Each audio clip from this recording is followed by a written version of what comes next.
Hi guys. Today we will start with the story, what if you woke up in the body of a Neanderthal? So, at first, there was nothing.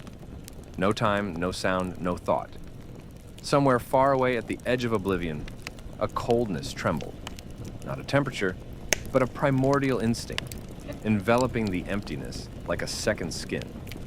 He didn't feel his body, only a dull pressure, as if his entire existence had been crushed between two slabs of stone and buried deep in frozen earth. Consciousness didn't return. It rose slowly, painfully, as if rising through black water. And then came pain. Dull, constant, formless. It was everywhere. Muscles, spine, jaw, even the skin. After the pain came the smell. Wet leaves, animal fur, smoke, and something decaying, almost metallic. Then, he felt the surface beneath him. Stone. Cold, damp, rough. Not a floor, not concrete. Rock. He opened his eyes. Darkness. Not total, but dense. Darkness that allowed shapes to emerge if you stared long enough. Cracks in the ceiling, a faint bluish glow near what seemed to be an opening. He was lying in a cave. Not a tourist cave, not an archaeological site. Not a replica. A real one, alive, as though carved by centuries of wind and claws. He tried to rise and immediately realized something was wrong. Movement came hard. Not from weakness, but from unfamiliarity. Arms were shorter, hands broader, fingers thick with swollen knuckles. He stared at them in the half-light and didn't recognize them. They weren't his hands. He touched his face, and the coarse foreign palm met a protruding brow, a wide nose, a massive jaw. He tried to speak, to make a sound, but only a hoarse rasp emerged, like rusty wire straining to vibrate. Panic surged, but didn't burst free. It was swallowed by something older, an instinct that had risen with the body. Panic was a luxury.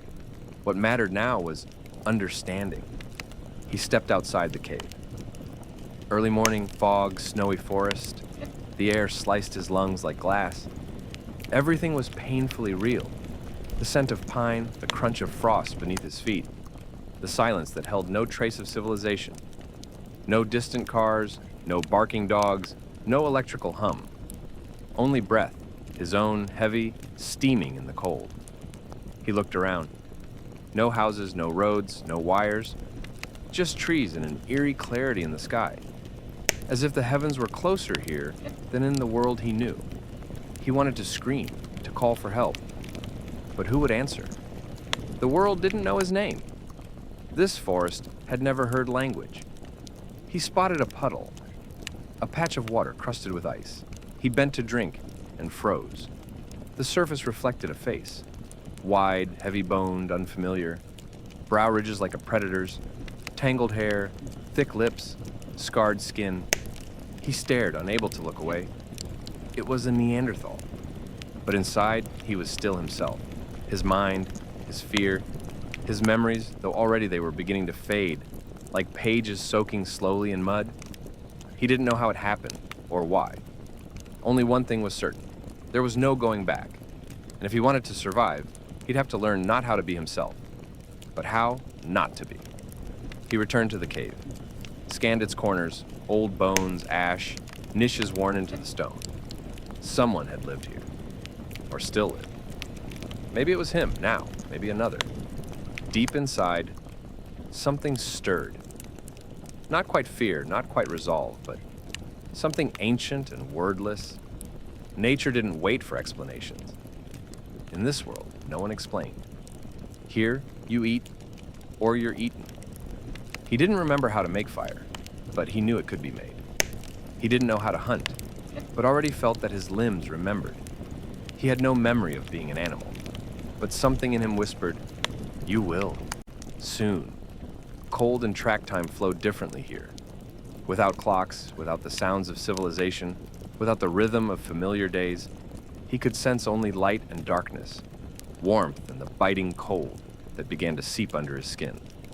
Morning had bled into a predatory afternoon, in which the sun did not warm, but merely existed, a pale smudge in a gray sky. He sat at the entrance to the cave, watching the trees, the snowflakes drifting onto dry leaves, trying to think. But thought was slowly giving way to the body. The body wasn't just waking, it was remembering. When he clenched his hand, the fingers curled into a fist, not by decision, but as if they'd done it 1,000 times before. When he stood and stretched, his spine arched instinctively, knowing exactly where balance lay. Even his gait had changed, heavier but more grounded, almost certain. This was the body of a hunter, harsh, powerful, unfamiliar, but no longer entirely alien. He felt hunger, not the gentle rumble of an empty stomach, but a gnawing, pulling void, growing stronger with every minute. He knew, if he didn't find food before nightfall, he would weaken. And in this world, weakness meant death. His memory held no knowledge of hunting, but his body did. He moved into the forest, slowly, but with purpose. Every tree seemed familiar, every shadow a possible threat. Snow crunched underfoot, and he tried to tread more softly, placing weight along the edges of his feet, as if they remembered how to move through primeval silence. He looked for tracks, and suddenly he saw them, clawed prints pressed into the snow. A small animal. Fox? Otter? Maybe. He crouched down, touched the mark with a thick finger. Fresh. Very fresh. His stomach tightened in anticipation. He didn't know how to catch prey without tools, but already his body was reacting. He followed the trail, low to the ground, listening to every snap of twig. Branches hissed in the wind like snakes. The forest seemed alive yet silent. Everything had stilled. Everything watched. He felt his heartbeat pounding in his ears. Then, movement, in the bushes. He froze. Slowly, like a predator, he began to circle, moving in a wide arc. And then he saw it. A small creature, dark-furred, narrow-snouted, alert. It gnawed at something near a tree root. He stepped forward and cracked a dry twig.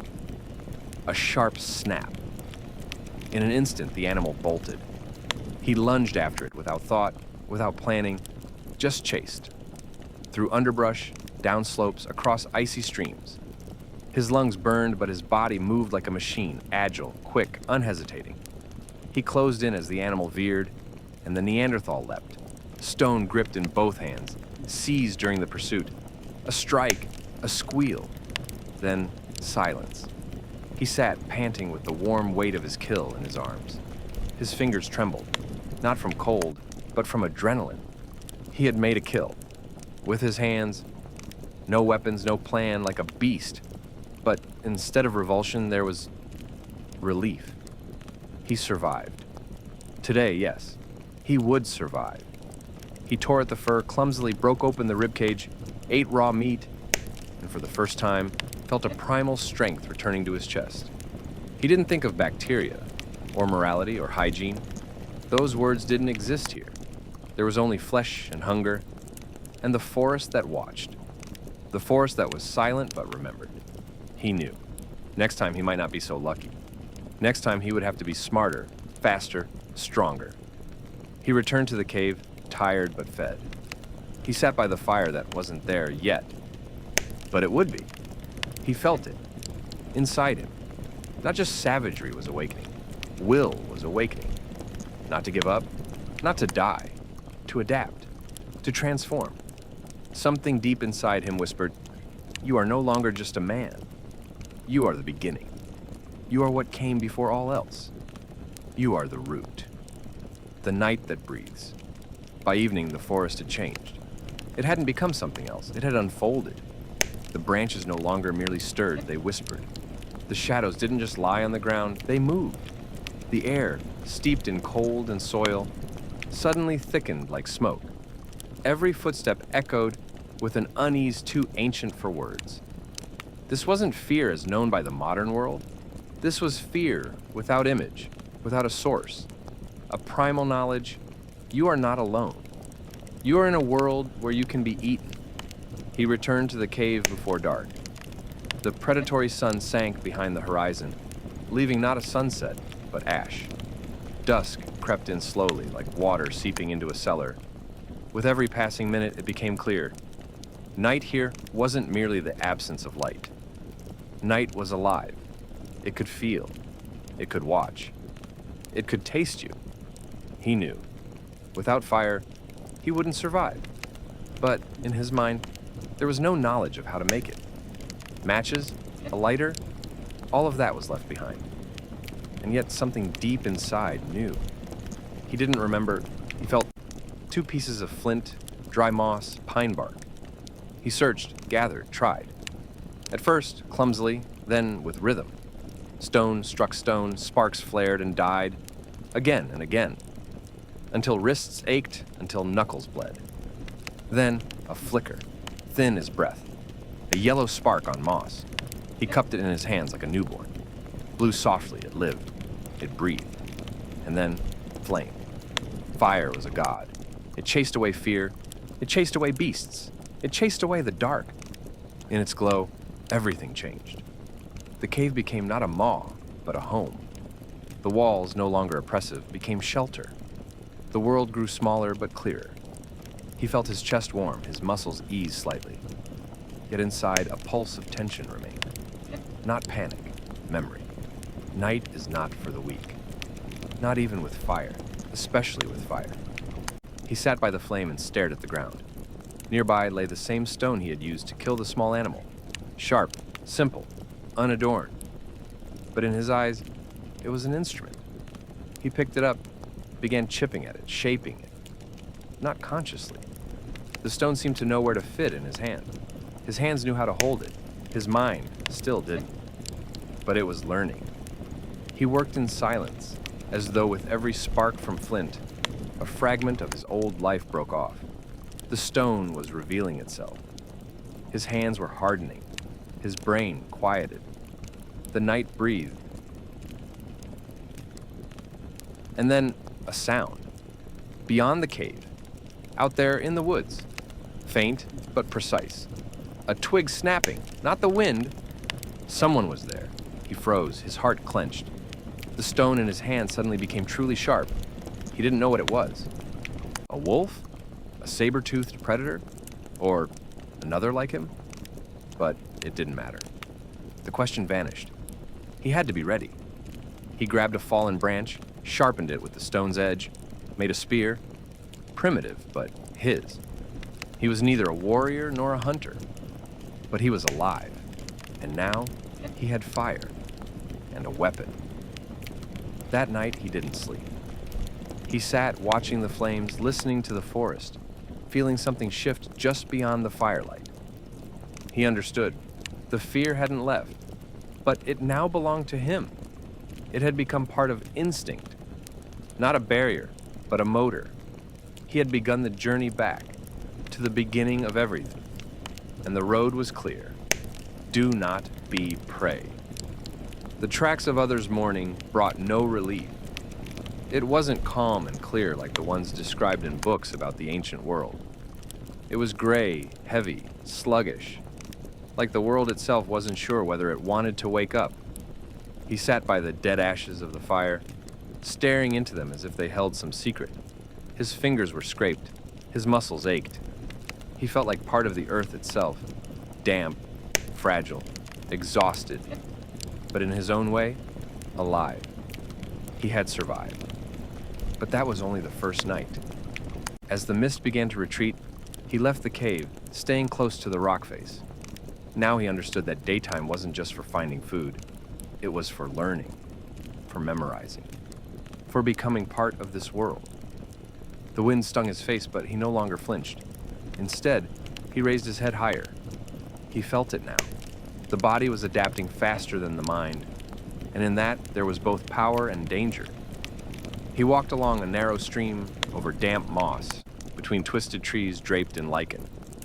At some point, his attention caught on the ground. At first, he doubted his eyes. Then, he froze. Tracks. Not animal. Human. Wide, deep footprints, leading up a small hill. Not one set, several. He knelt down, touched one of them, pressed into wet, still soft mud. It was fresh, no more than half a day old. His heart began to pound. 1,000 thoughts raced through his mind, all without answers. Who? Another like him? Or not? He rose and followed the trail slowly, keeping to the side to avoid leaving his own prints. The ground changed, growing firmer, and the tracks began to fade. But now he saw the world differently. A broken branch, a scratch on bark. Each was like a line in a book he couldn't yet read, but was beginning to try. After some time, he heard a sound. Not loud, not a shout. A strike, rhythmic. Stone on stone. Once, a pause again. He stopped, dropped to a crouch, held his breath. Somewhere beyond a bend in the rocks, in a hollow between trees, someone was working. He couldn't see them, but he felt them. And then, again, the same rhythmic sound, followed by a low, rough voice. Not words, sounds. As if someone was singing or calling. He didn't go closer. He wasn't ready. No weapon. No knowledge. Not even a clear idea. What was out there? A friend? A threat? A being like himself? Or something he wasn't prepared to meet? He backed away slowly, careful not to leave any sign. All the while he felt it. He had already been noticed. Not directly, but like prey senses, a predator. Something just beyond awareness whispered, "You are not alone." But you are not yet part of their world. Back in the cave, he sat by the cold fire pit and began sharpening stone. In silence. For a long time. His nerves were taut, but no longer breaking. For the first time, he felt not fear, but curiosity. And something more. The need to prepare. If this world was inhabited by others, if he was not the first or the only one, then he would soon have to choose, become prey or become an equal. He stared out at the twilight beyond the cave entrance. Out there, someone else was watching too. Maybe from a distance, maybe unseen, but they sensed him, and he understood. The night had only been the beginning. Faces of the past. He didn't know how long he'd been walking. The day had slipped by unnoticed. Time here wasn't measured in hours, only in sensations. Cold, hunger, thirst, fear, and sometimes something new, strange, warm. It wasn't joy, more like recognition. He felt that this world wasn't hostile in itself. It simply had no obligation to understand him. The tracks reappeared, near a marshy hollow where the trees grew hunched and twisted. The foliage was dark, and the air thick like wet wool. But he didn't freeze now, didn't shiver at every sound. He moved forward, cautiously, crouched, nearly crawling. In his hands, his sharpened stick. At his side, a stone blade. Tucked into his shirt, dry moss and grass, just in case he needed to build fire again. And then, he saw her. A figure standing by the water. Her back turned, hair dark, tangled, shoulders broad, legs strong, but not an animal, not a shadow, a woman, not modern, not by form, not by posture. There was no pose to her, only presence. She wasn't washing, wasn't foraging. She simply stood there, as if listening to the stream, and then she turned, and he met her gaze. It wasn't just eye contact. It was like a jolt of electricity, as if the thousands of years separating them had collapsed into nothing. Her face held everything: stone, forest, bones, fear, wisdom, birth, and death. Her eyes showed no shock, no panic, only recognition. She saw him, not as a stranger, as something part of her world. He didn't move, couldn't. She didn't approach either, but not out of fear. There was no threat between them, no tension, just silence, thick enough to hold them both in place. His body trembled, not from cold, but from something deeper, from the knowledge that he was no longer alone, that this world now looked back at him through another human being's eyes. A breeze rustled the trees. One leaf broke loose and drifted down between them, and in that simple motion, there was more meaning than in every book he'd ever read. She stepped backward once. Then, disappeared among the trees. Not fleeing, just leaving. He stood there for a long time. The world was the same, and entirely different. The birds hadn't gone quiet. The mist hadn't cleared. But inside him, something had shifted. The fear was gone. What remained was the need to keep moving. He didn't know who she was, how she lived, whether she was alone or with others, whether she was dangerous or kind. But he knew the most important thing. Humanity here was not a myth, not gone, not forgotten. And maybe he was no longer a guest in the past. Maybe he was part of it now. He returned to the cave in darkness, lit a fire, and for the first time, didn't retreat into the corner. He sat at the entrance watching the night, and he knew. Out there, other faces still remained. And someday, he would see them again. Footsteps in the dark night descended slowly, like the hide of an animal draped over the shoulders of the forest. The silence was no longer frightening. It had become natural, like breathing. He sat at the entrance of the cave, not as a guard, but not as a guest either. He wasn't afraid of an attack. He was waiting. Waiting for something he couldn't quite name. A sound? A sign? An answer? The fire crackled gently, radiating warmth. And in that warmth, there was a sense that he wasn't truly alone. Not the way people are alone in cities, surrounded by crowds behind windows and noise. This was a different solitude. A solitude of being watched, a presence, unseen, like a gaze through deep water. His body was learning the earth, the food, the pain. His hands no longer felt soft. His back ached, but with purpose. He was becoming someone else, not just in form, but in his sense of being. His mind, once immersed in schedules and screens, had begun to operate differently. It was learning how to feel, not process, how to observe, not interpret, to listen, not explain. And then, footsteps. At first, he didn't register them, mistook them for the wind shifting in the trees, for the drip of water on leaves, but the sound was rhythmic, gentle, cautious, unmistakably human. He didn't move, just pulled the sharpened stick closer. His hand touched the cool, familiar stone. The footsteps stopped. Somewhere just beyond the firelight, hidden in shadow. He couldn't see anything, but he knew someone was there, standing, watching, and maybe, just maybe, waiting for him to make the first move. He didn't speak, didn't stir, only leaned slightly away from the fire, creating space beside it. Not an invitation, but not a rejection either. The flames rose briefly, casting wider light. And then he saw the silhouette. A figure, human.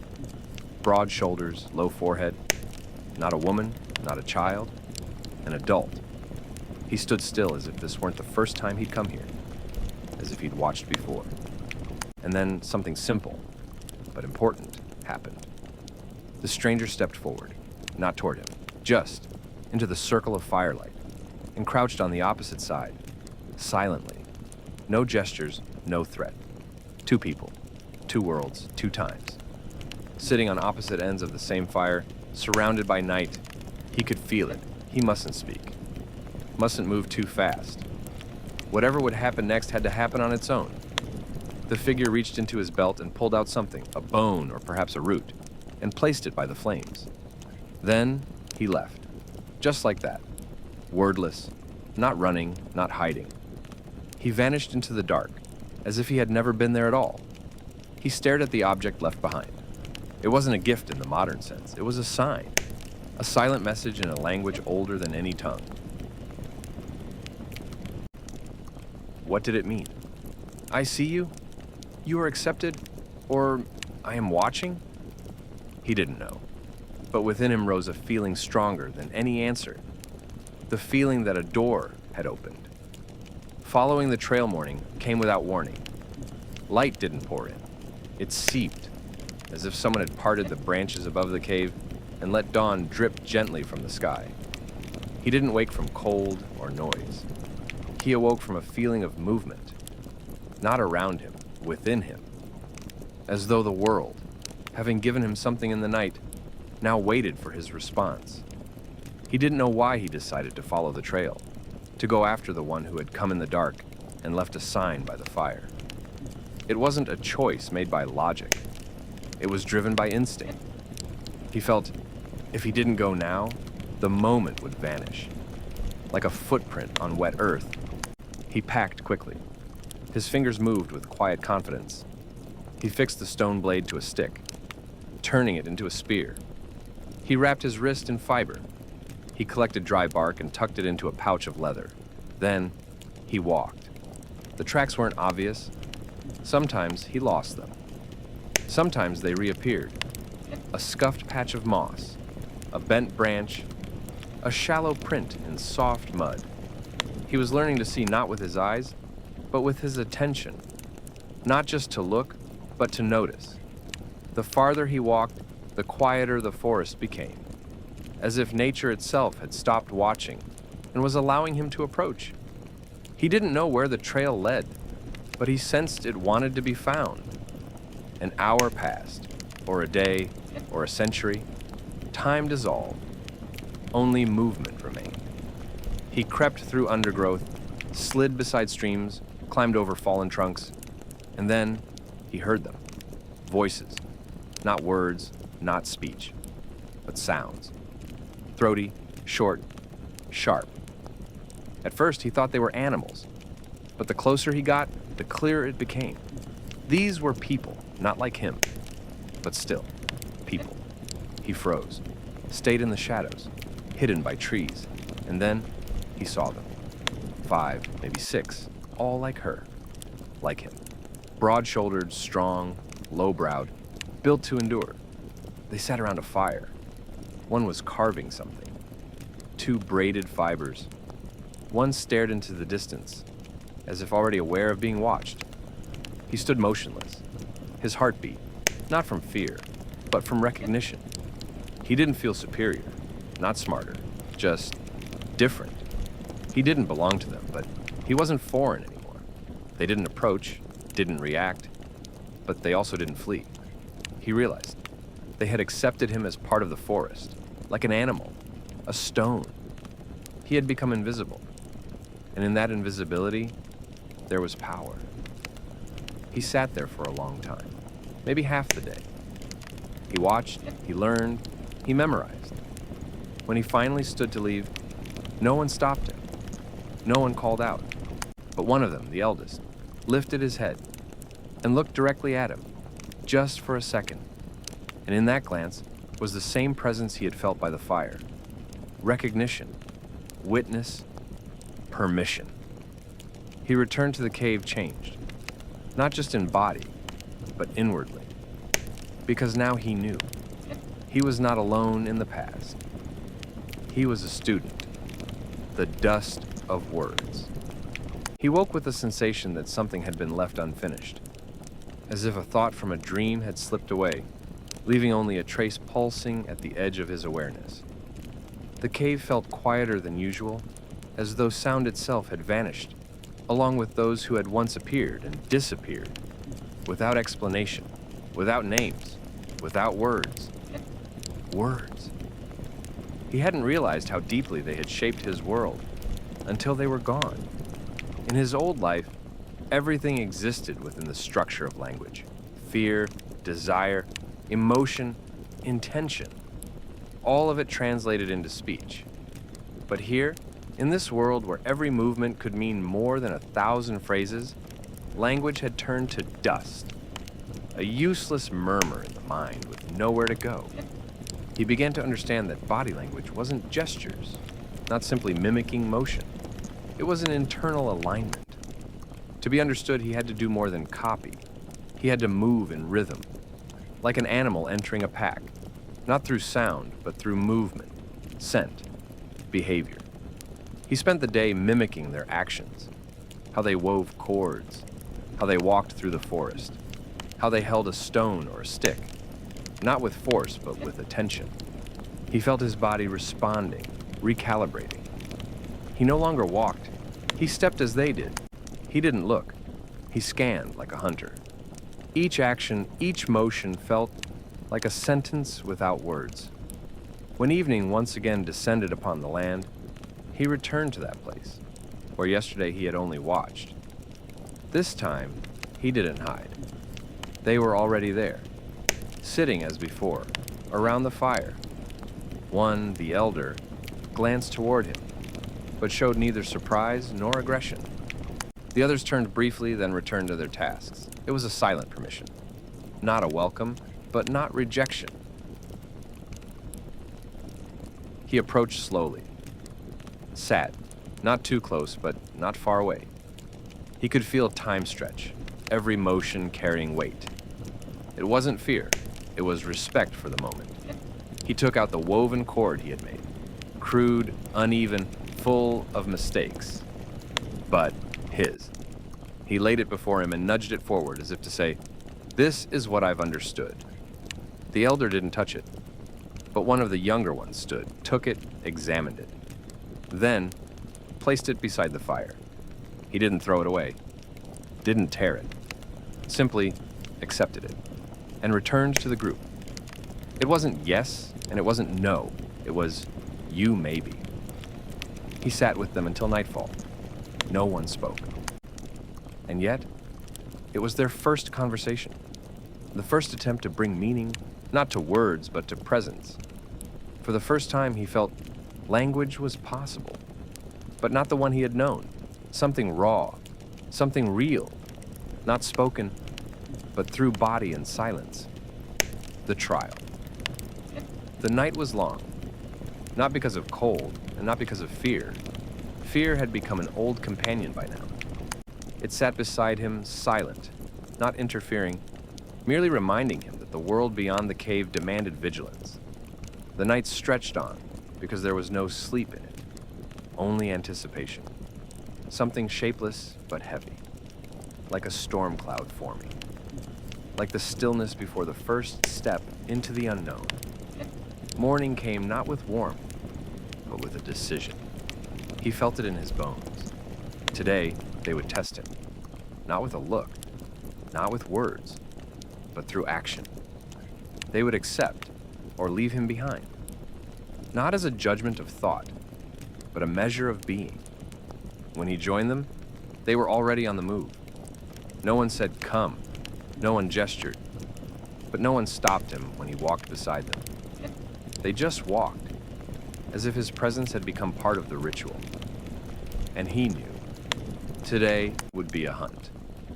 He didn't know what they were hunting, or where they were going, but he understood. This was the essential test, not to prove strength, but to show whether he could fit into the rhythm of the pack. The first hour was a kind of dance. They moved in silence, synchronized, without speaking. Every step measured, every motion part of shadow and wind. He followed, copying, predicting, not disturbing the silence, not breaking the flow. He no longer felt like a man from the future. He was now simply a body among other bodies. When they stopped, he sensed it before he understood why. The wind carried a faint scent.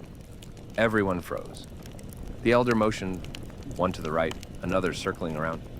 To him, only a look, no signal, just silence and expectation. He understood. Now he would choose for himself. Not where to go, but who to be. He moved left, quietly, half crouched, gliding, not stepping. Branches didn't snap. The air was thick, warm, charged. He sensed motion, and then he saw it.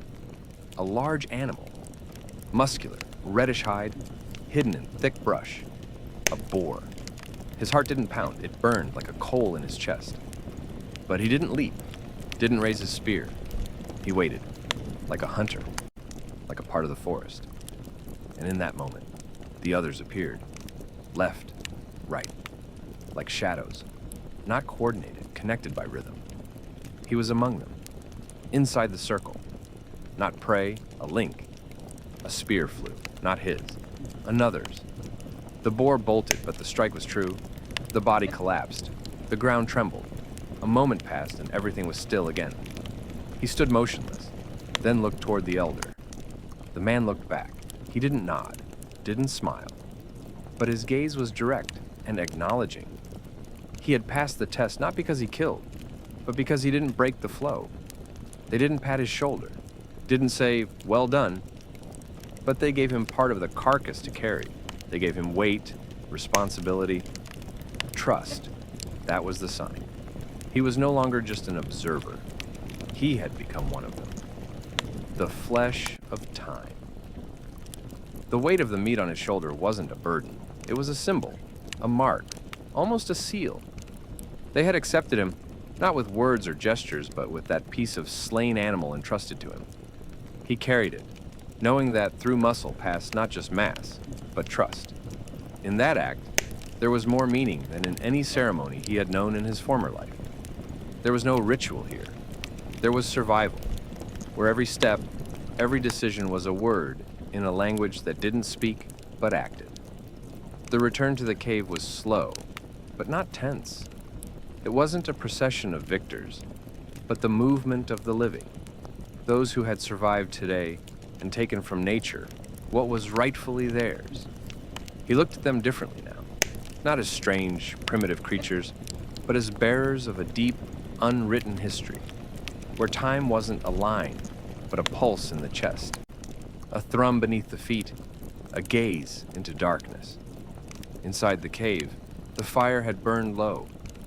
Women and children were busy with their tasks, but when the hunters returned, the space changed instantly. Not because a celebration began, but because order had been restored. Those who went into the forest came back with flesh, blood, and meaning. He noticed the elder cast a brief glance at one of the younger men, who stepped forward and took the meat from his shoulder, not to take it away, but to share the load. And he felt it. The circle had closed. He was no longer a witness, but a link in the chain. They began to break down the carcass in silence. The roughly sharpened stones moved with confidence and precision. Blood streamed onto the ground, steam rose, and the whole process resembled an ancient symphony performed without sound. He watched how they separated the tendons, how carefully they preserved the hide. Nothing was wasted. Everything in this process felt sacred, without religion, holy without gods. Later, when the meat was hung on sharpened branches to dry near the fire's heat, he finally allowed himself to wander deeper into the cave. His eyes had long adapted to the dimness, but where the shadows grew thick, he saw markings, not words. Traces of charcoal on stone, scratched lines, rounded forms. Primitive art, simple yet profound. He ran his fingers across the lines and suddenly felt time as flesh, as something tangible. His hand touched the past, not as something ancient, but as something eternal, alive like the earth itself. He didn't know who had drawn them.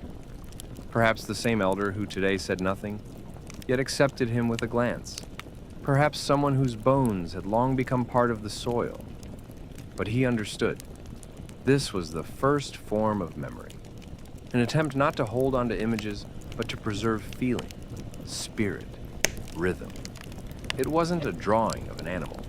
It was a lived hunt, a trace of a soul that had passed through forest and death. He sat by the cave wall for a long time, until the fire died down and the whisper of the wind began to resemble speech. Not the kind of speech that needs a tongue, but the kind that arrives through silence and presence. He realized to be part of this world means to give up ownership. Not I know, but I feel. Not I control, but I become woven in. And in that moment, not from fear, not from sorrow, but from the overwhelming sense of dissolving into something greater, his fingers trembled.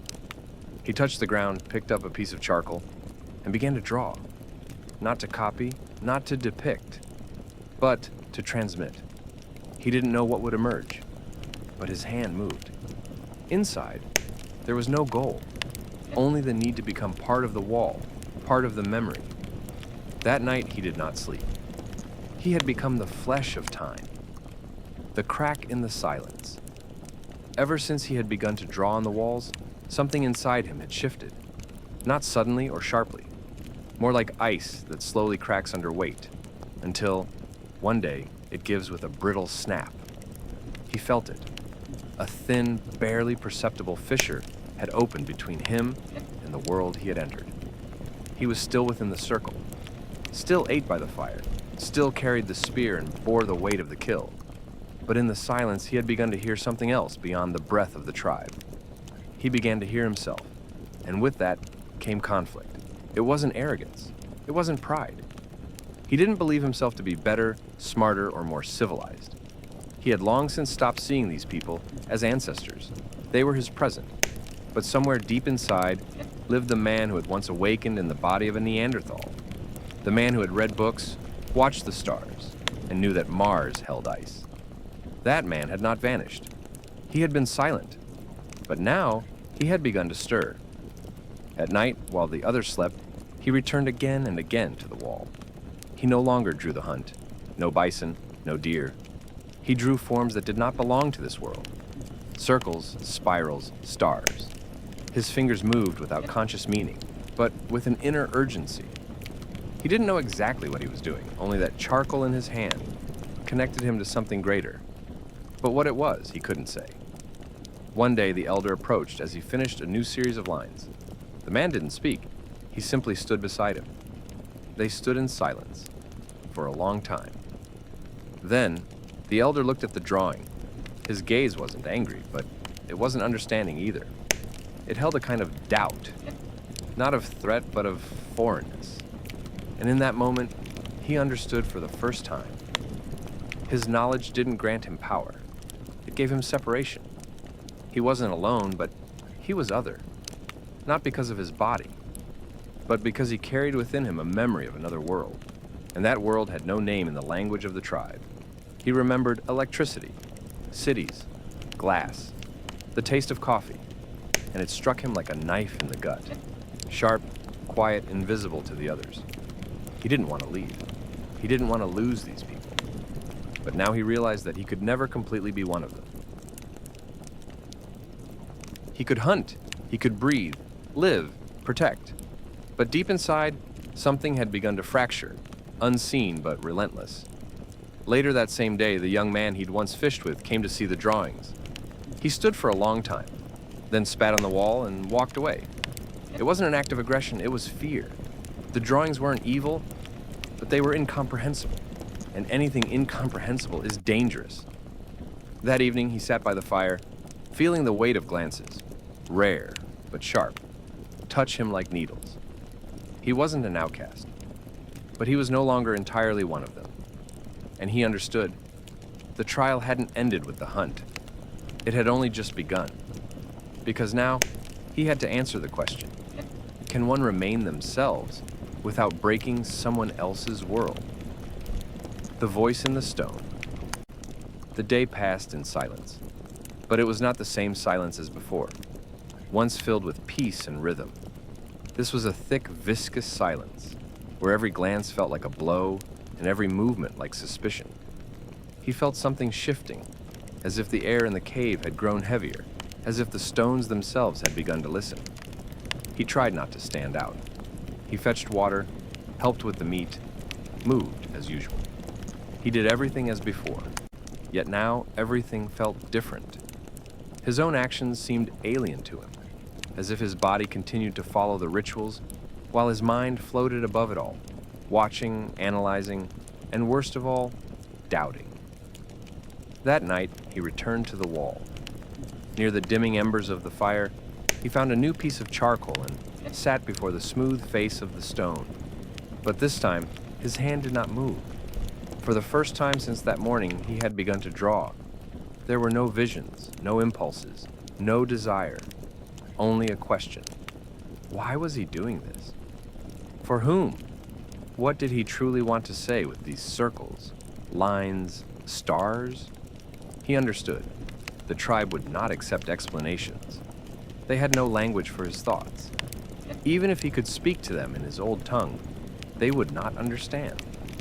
But did he truly understand? Was he simply trying not to forget? Not to erase who he once was? Or was he trying to impose his truth on their world? He didn't know. And that frightened him. And yet, in that silence, before the wall, he heard a voice. Not speech, not sound, but an inner call, wordless yet clear. It wasn't his voice. It was the voice of the stone. It didn't speak. It absorbed. It held. It whispered. Not in words, but in presence. Leave it. Just leave it. And he understood. The wall wasn't a notebook, or a stage, or a shrine. It was memory. And his drawings weren't art. They were marks, testimony, breath. He didn't need to explain, only to witness. He took the charcoal and slowly, almost ritually, drew a single line. No shape, no figure, just a line. It said nothing and yet everything, for within it was the will to leave a trace. He drew another, then a third, not for anyone, but for the act itself. For the world to know he had been. When he finished, he didn't hide. He didn't retreat. He sat by the fire and waited. He knew someone would see it. Perhaps they'd be afraid again. Perhaps they'd turn away. Or maybe someone would step closer and simply touch the wall. He was no longer afraid, because he understood. To be oneself means not to seek understanding, but to offer presence. He wasn't a god, not a chosen one, just a man. One man, in another's body, in a foreign world, but with a hand capable of leaving a mark. And that was enough. An answer, without words. The next morning, he woke earlier than anyone else. The fire had nearly burned out, leaving only dim red embers. The cave was cold, and his breath hovered in the air like white smoke. He rose, stepped over sleeping bodies, rounded the wall with the drawings, and stopped. Someone had left a mark across his lines. It wasn't defacement. It wasn't an attempt to erase or destroy. It was an answer. Simple, hesitant, but unmistakable. A single line crossing one of his own. Not repeating its shape, not imitating it, but meeting it. And in that line, there was something no look, no gesture in the tribe had ever held before. Participation. He crouched beside it, gazing at the new line as if it were a miracle. It was not language, not a message, but it was the trace of another mind, one that had dared to reach toward the unknown. Who had drawn it? It didn't matter. He didn't want to know. What mattered was, it had happened. The day passed as usual. He joined the hunters again, followed the trail of game, felt the weight of the spear and the scent of sweat and earth. But inside, something had shifted. He was still other, but no longer alone. His strangeness no longer felt like isolation. It had become a bridge. That evening, when the sun dropped behind the hills and shadows spilled into the mouth of the cave, he returned to the wall. Now, more marks had appeared. Someone had pressed a handprint beside the drawings. Another had left a black smudge just beneath his lines. They weren't artists. They weren't seers. They were people who didn't know how to speak, but had felt the possibility of replying. And he understood. Something new had begun. Something that needed no name, no explanation, no permission. It was a movement. Collective, quiet, slow, but irreversible. He hadn't taught them to draw. He hadn't taught them anything. He had simply shown that it was possible to leave a trace. And now, they had begun to leave their own. He didn't feel like a leader or a teacher, and certainly not a hero. He felt like part of a stream, a trickle of water moving downhill, into which another hand one day might reach and feel the cold, real, living flow. He sat by the wall, took the charcoal, and added his line to theirs. This time not alone, not for himself, but because there was now a dialogue, even if no one yet knew what it sounded like. The stone that remembers. Several days passed. The weather changed.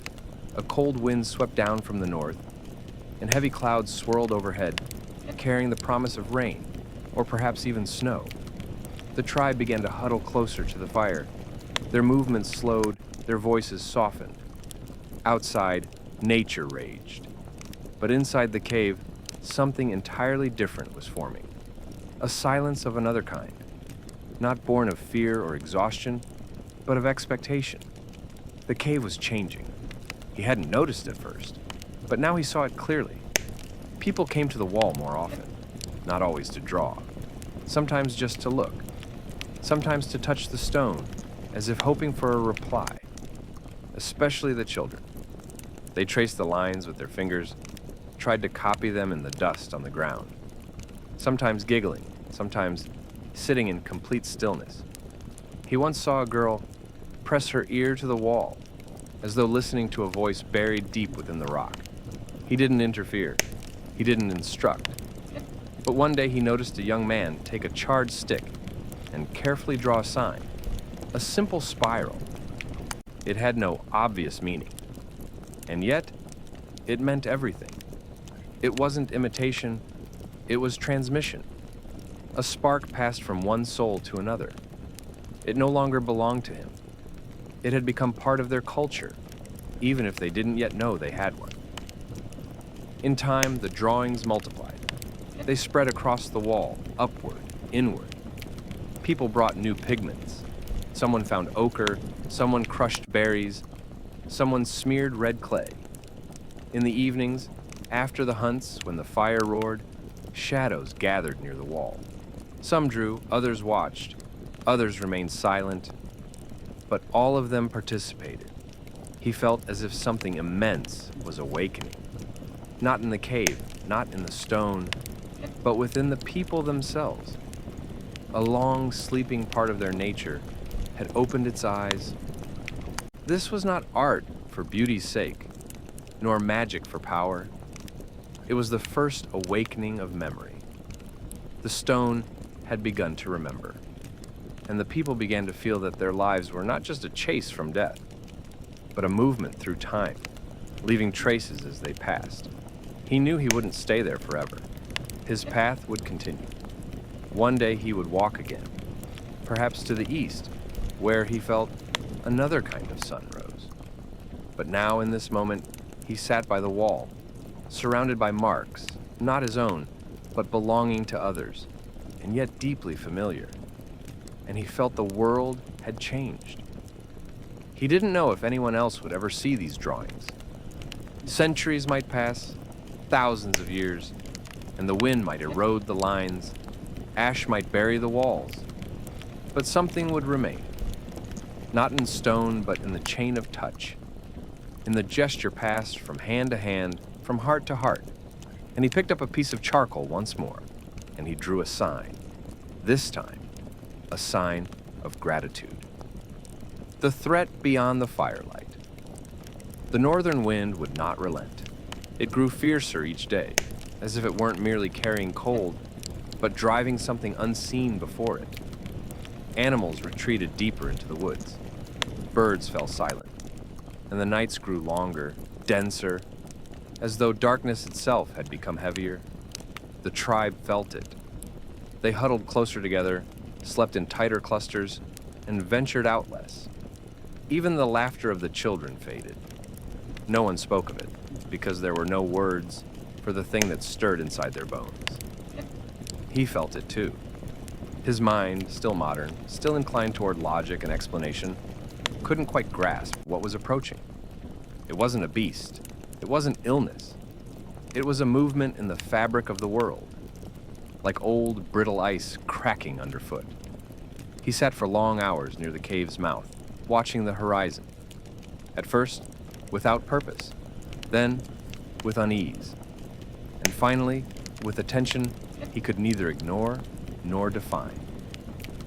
One evening, just after dusk, when the coals were still dim and the twilight had only begun creeping into the cave, he heard a sound. Low, hoarse, not an animal's roar, but not a human voice either. The wind rose, carrying a sharp, bitter scent. He stood, Most of the others were still asleep, save a few women tending the fire. He stepped outside. There, at the base of the slope beneath the cave, he saw figures. 5, maybe 6. Far off. Too far to see their faces. But not too far to sense they weren't his people. They stood motionless, like statues, cut from mist and stone. And they were watching. Not the forest, not the sky. Him. He stepped forward. One of them shifted, but none approached. None called out. They just watched. And in that stillness, he understood. This was a warning. Back inside the cave, he said nothing. There was no point. The tribe wouldn't understand his words, even if he tried. Panic would only cloud their instincts. Instead, he walked to the wall. He took up charcoal and began to draw. Not lines, figures. Human forms, strangers. With foreign eyes, with spears. With faces not filled with anger, but with hunger. He drew until he felt someone behind him. Then another. By morning, nearly the whole tribe had gathered near the wall. No one spoke. But now they all knew. The threat hadn't struck, hadn't howled, hadn't left bodies. But out there at the edge of their world stood others. Others who might also be cold, hungry, desperate, and not necessarily willing to share. He knew the encounter would come again, by chance or by will, and then either understanding or blood. The tribe didn't yet grasp the idea of an enemy. They knew beasts and hunger and frost, but not others who looked like them, and yet were not them. That made them dangerous. He began preparing, not for war, for communication. He drew symbols, not language, but images. A hand held palm up, a fire shared between two people, a stone laid between two pairs of feet. He hoped that if the strangers came, maybe they would understand.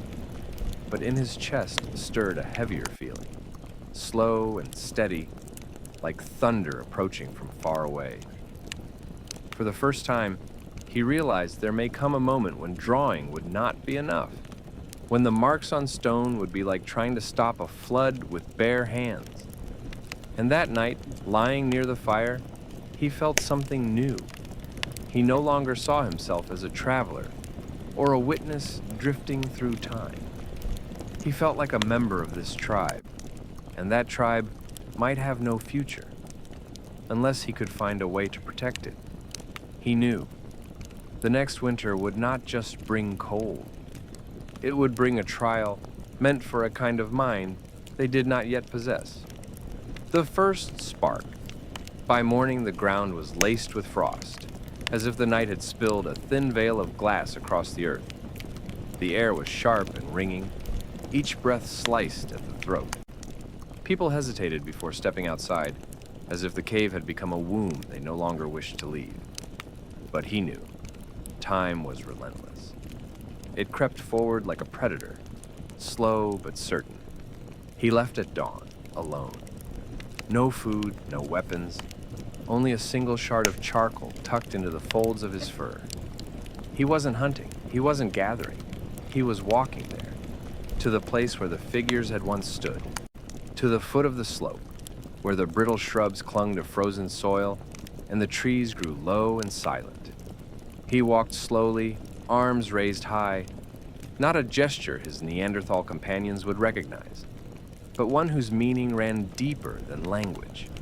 There, where the strangers had been, he found footprints, faint impressions in the half-frozen ground. Human footprints, but not from his people. The toes were splayed, the stride uneven. They were wide and short, distinctly Neanderthal. Yet, there was something else in them too. Hesitation, wariness, maybe even fear. He found a flat, gray stone near the base of the hill. Kneeling beside it, he brushed away the frost and slowly began to draw. Not a warrior, not a beast. He drew two humans, sitting beside a shared fire, two figures, neither threatening, neither hunting, simply being near each other, hands stretched toward the same flame. Above them he drew a circle. Not a sun, not a moon, just a mark, a symbol of peace, of stillness. of an idea that wasn't a word or a demand, only a proposal. Let us not be afraid. Then he left, slowly, leaving the mark behind like a letter with no known recipient. Doubts churned in his chest. Would they see it? Would they understand? Or would they smash the stone, take it for a challenge? But something in him felt calm. You cannot be understood if you don't first speak. And drawing, here, was speaking. Without sound, without grammar, but still with meaning. He returned the next day. The stone was still there. The drawing was still there. But now, there was another figure, less clear, drawn with faded charcoal and clumsy lines. But it was there, a third person, sitting beside the fire, not a threat, not a beast, just present. He froze. They had responded. It wasn't a conversation, not yet. But it was a spark between two minds living in different worlds, who for the first time had found a way not to wound one another. That night, he didn't speak of it to the tribe, but he lit a second fire in the cave. Not for warmth, not for food, just fire. A small, even flame. Several people gathered around, children, an old woman, a young hunter. No one asked why, but they all felt it. Something had shifted. He knew the winter was still coming. Hunger, cold, maybe death. But now there was a spark. And if a single spark can create fire, then perhaps a single understood thought could one day save a world. The meeting by the fire. 3 days passed. He didn't return to the stone. He waited, he observed, he listened. The world seemed to hold its breath. Snow slowly covered all traces. Branches groaned under the weight of frost. Sounds grew muffled, as if coming through water. The tribe began to feel hunger creeping in, but the elders delayed larger hunting parties. Everyone sensed that the forest held more than just animals now. He could feel tension tightening around them, like a silent net. The scent of fear seeped into their furs, their breath, their dreams. He too woke in the night, haunted by a gaze he wasn't sure was real. Perhaps born from his mind, or perhaps truly watching. But on the fourth morning, he woke with a certainty. It was time to return. He did not hesitate. He called no one. Once again, he left alone, toward the same stone. This time, he brought not only charcoal, he brought a gift. It was a simple thing, a piece of dried honey, mashed with crushed root, sweetness and strength. For the tribe, it was food. For a stranger, it was a sign, a signal. He laid the bundle carefully on the flat stone, beside the fading charcoal image, now nearly washed away by weather. But the outlines were still there. He sat down across from it, hands outstretched, palms facing up, and waited. The wind grew colder. An hour passed, then another. His feet went numb, his fingers stiffened. Still, he didn't move. Because in that stillness, there was everything he needed to say. He was open, unarmed. He waited. When the sun dipped low behind the trees, he saw movement. From behind the slope, 2 figures emerged, almost soundless. Broad, thick-bodied, dressed in pelts that smelled of smoke and blood. Their faces resembled the people he lived with. But their eyes? They held something different. Not hatred, not hostility, but a kind of wild unfamiliarity. The look of those who had never trusted and had never been trusted in return. He didn't flinch. One of them approached the stone, saw the offering, bent low, sniffed it, tasted it, paused, and left it in place. They didn't leave, but they didn't come closer either. Something passed between them, not refusal, not acceptance, recognition. They understood it was an exchange, not a trap, not a threat, but an attempt to connect. He picked up the charcoal again and drew a new symbol, a circle, 2 figures, and this time, a line between them, like a bridge or a path. Then he left, not waiting for a response, not out of fear, out of wisdom. If you want a seed to grow, you do not dig it up. That night, he built another fire, This time, not in the cave. On an open slope, bright, tall, visible from afar. A few hunters watched him, some with curiosity, some with unease. One even gripped a spear. He said nothing. He simply sat by the fire, staring into the flames, as if they were not for heat, but a doorway through which something new might come. Deep in the night, he awoke to a sound, a faint snap, then another. He looked out and froze. At the edge of the firelight stood one of the strangers, the one who had tasted the honey. In his hand was something. He stepped forward and dropped it at his feet, then turned and vanished into the dark. It was a stone, smooth, pale, marked with a carved symbol, 3 dots forming a triangle.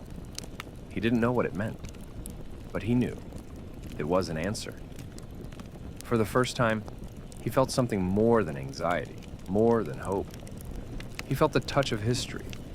In this exchange of gestures, gifts, and silence, a new story had begun. Not one of survival alone, but of understanding. And perhaps one day, of alliance. Inside the tribe, the fire he built on the slope no longer surprised anyone. People began to treat it as part of the landscape, a strange detail easier to ignore than to understand. But he knew. They were watching. Not openly, not directly, but from the corners of their eyes, from behind shoulders, from shadows. Some of the elders avoided his gaze. The children, on the other hand, came closer, playing by the fire, drawing with sticks in the dirt, copying his gestures. The women brought firewood as if by chance without speaking to him, yet keeping the flame alive. And the men grew more tense. Not all, but enough for it to be felt, in their walk, in their tone, in the sharpness of their movements, especially in the eyes of the one they called Unk. Unk was strong, fast, silent, one of the best hunters in the tribe. He was respected, not for wisdom, but for strength. He asked no questions, made no judgments. He acted. He was used to clarity. An enemy is a target, prey is a path, doubt is weakness. For a while he remained silent as the stranger returned with fire, drawings, and stories. But with each passing day, something inside him boiled. For men like him, the unknown was dangerous by nature. And trying to connect with the unknown wasn't curiosity, it was betrayal. That evening, when the fire on the slope had burned low and the sky had turned a bloody shade of blue, Unk came to him. Not alone. 2 others followed, smaller but loyal. They said nothing but walked too close. He knew right away. This was not a conversation. This was a challenge. "You bring tracks behind you," said Unk without raising his voice. "You feed the beast on the other side. And you think it won't bite?" He didn't answer. He simply stood, straight, not aggressive, but not afraid. He understood. Right now, words were not as important as posture. If he looked away, he would lose. If he lunged, chaos would erupt. But if he stood still, solid as stone, he might survive. "You dream," Unk continued, "and we live. You draw circles while children starve. You lead the enemy to our fire and smile. What do you want? That they cut our throats while we sleep?" He kept looking, silent, boiling inside. He understood Unk, even respected him for his clarity, his resolve. But he also knew, if he yielded now, everything would be lost. The hope, the trust, the bridge, the spark. "They fear us as much as we fear them," he said finally, slowly, calmly. "And one day, if we don't learn to stand beside them, our fear will become a blade, and it will cut us down." The words hung in the air, heavy, like smoke that refuses to rise and instead presses downward. Unk smirked, not with anger, but with exhaustion. "We are not birds. We don't fly. We don't sing. We are meat, blood, stone." He stepped closer. "And if you forget that, you'll be the first we leave behind to die." He left. He didn't strike, didn't touch him. But the words remained like a scar. The others followed. The fire crackled as if trying to drown out the silence. He remained standing, staring into the flames, searching for an answer that wasn't there. That night, he didn't sleep. He thought. Not about fear, he was used to fear, but about fragility. That invisible line on which everything balanced, between trust and rage, between word and spear, between beginning and end. He realized peace doesn't start with victory. It starts with refusing war. And that is the hardest thing of all. The border. The morning began with fog, not the kind that gently rolls in. This one pressed down, thick and milky, cold like the breath of a beast that doesn't bite, only brushes against your skin. The tribe awoke uneasy. Even the children, who usually played by the early firelight, were silent, clinging to their mothers. The dogs acted strangely. They didn't bark, didn't howl, just paced in circles, tails low, sniffing the air as if something ancient and deeply important was hiding in it. He felt it too. This wasn't just any day. Today was a border, the kind of moment after which nothing stays the same, or everything breaks. He hadn't slept that night. He sat by the fire for hours, staring at the coals, then climbed the slope to watch the forest. There, behind the trees, was a shadow. Not physical, but alive. He knew they were watching. They hadn't attacked. They hadn't run. They were waiting. And so was he. Not because he knew what to do, but because he felt if he didn't meet them now, there would be no later. He rose before dawn. Silently, he wrapped himself in furs. He didn't take a spear. He took a torch, a light, a signal, not a weapon. He walked to the border, the place where he had first met one of them a week ago. He didn't look back, didn't call to anyone. He walked alone as he had the first time, but in his chest now there wasn't loneliness. There was resolve. When he arrived, the fog had begun to thin, and out of it they emerged, 7 of them, silent, dressed in heavy hides, broad-faced, deep-eyed. Among them was the one who had once left the stone with the 3 dots, and beside him, a woman with a child. Her hair was braided tightly, and in her hands she carried a strange object carved from bone. She looked at him like one might look at a creature from myth. Not an enemy, not a friend, but a possibility. He placed the torch on the ground, between himself and them, then crouched, opened his hands again, the gesture of openness. He reached to his belt and took out the last of his things, a small piece of burnt clay, scratched with 2 circles connected by a line. He showed it to them, then placed it near the fire, stepped back, and then the thing happened that he had waited for and feared. The woman stepped forward, came to the torch, picked up the clay piece, studied it. Then, from within her furs, she pulled out a rolled hide marked with charcoal pigment. Symbols covered it: the sun, the moon, animal tracks. And in the center, 2 figures standing side by side. He couldn't believe it, but it was real. From the depths of time, from another culture, another world, had come an echo of what he had carried inside. At that moment, he understood. They were the same. Not what people called them. Beasts, savages, dumb, number. They were different, but no less thinking, no less feeling, no less human. Behind him, he heard footsteps. He didn't turn right away, but he knew. The tribe had come. Some to stop him, some to understand. He heard Unk's voice. Rough, hard, strained.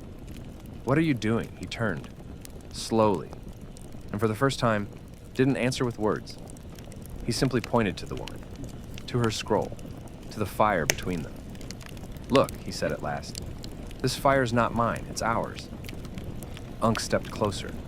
He looked at the woman, at the clay piece, at the flame. His hand trembled, not from fear, but from the difficulty of accepting what he saw. He stared a long while, then lowered his hand. "If you're wrong," he said quietly, "we'll all die." "And if I'm right," he replied, just as quietly, "then maybe we will finally begin to live." That day, the tribe remained by the fire, silent, watchful. There was no blood, no shouting. The people and the Neanderthals sat apart, but not in hostility. They observed, breathed, grew used to the idea that the world might be wider than they thought.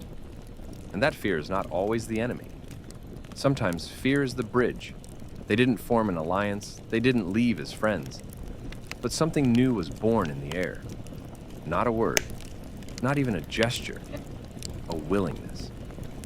Only one night remained before the final choice, before history either fell back into darkness or stepped into the light. The beginning.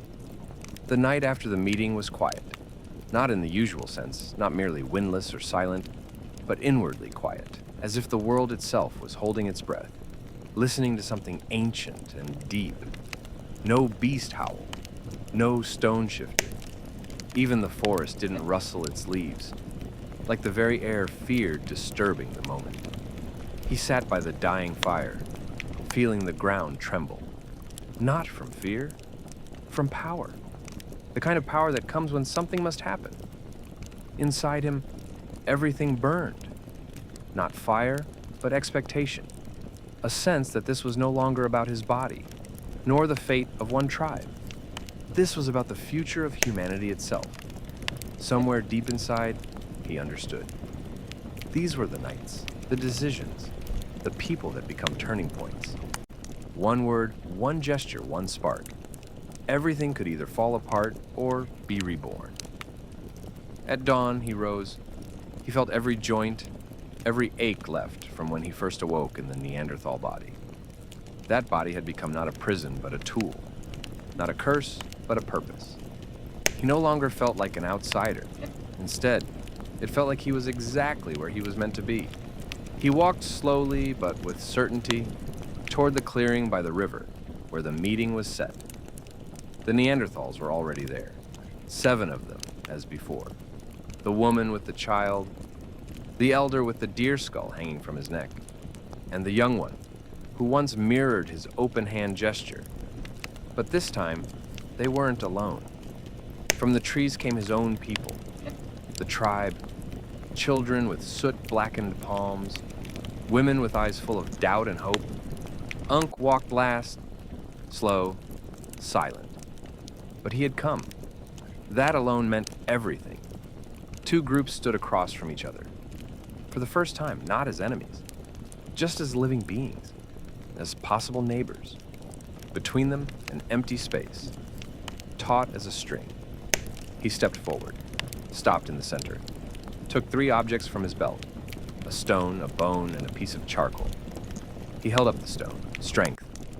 Then the bone, memory. Then, with the charcoal, he drew 2 circles on the ground, connected them with a line, a path. Then he stepped back and waited. The first to move was the woman, the Neanderthal woman. Slowly, she stepped forward, without asking, without fear. She took the charcoal, raised it, and beside his line, she drew her own. Not as straight, but going the same direction. And then someone laughed. A child. Not theirs, ours, a human child, a laugh, bright, ordinary, alive, and with that laugh, everything began. Laughter echoed, then footsteps. People stepped closer, without words, just closer. At the fire, which they lit again, a Neanderthal and a human sat side by side. One drew, the other watched.